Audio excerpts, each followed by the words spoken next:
Sa linggo na ang pista ng Santo Niño pero kung di raw makakapunta sa Cebu, pwede pa rin daw ituloy ang panata sa Roblox. Para bigyan ng mukha ang balita, Mobile Journal Merymon Reyes.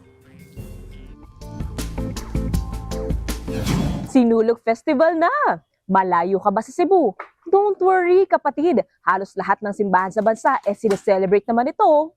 O di kaya, pwede ka makisinulog dito!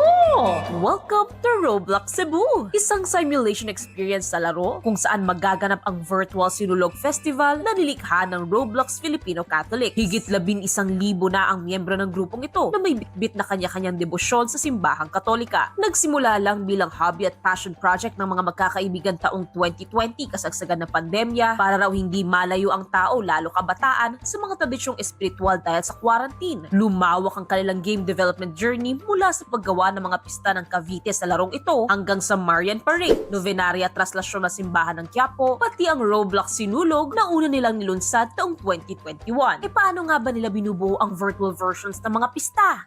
Meron kaming mga kaibigan nga na nandoon sa Cebu. So, ang ginagawa namin, punta nga kayo, picturean ninyo yung as much as possible na pwede ninyong picturean. Tapos titingnan ng mga developers ng team, and then pag nakita na ng developer, sabi na, sige, kaya natin tong gawin. Ganito yung itsura ng mga bulaklak ngayon doon. Ganito yung itsura ng banderitas doon ngayon.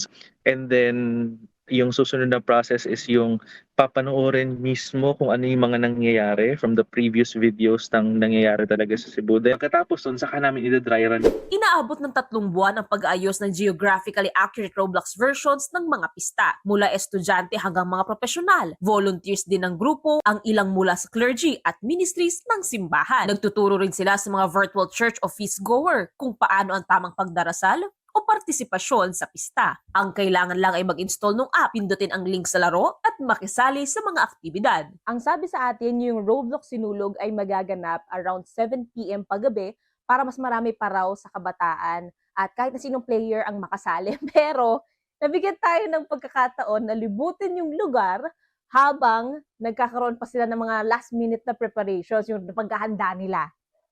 Let's go! Nasa Cebu tayo!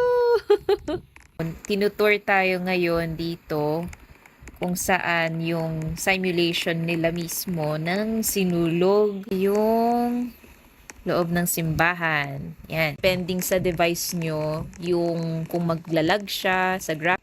Ayan, ang Santo Niño de Cebu! Ayan, so head bow tayo. Sign of the cross.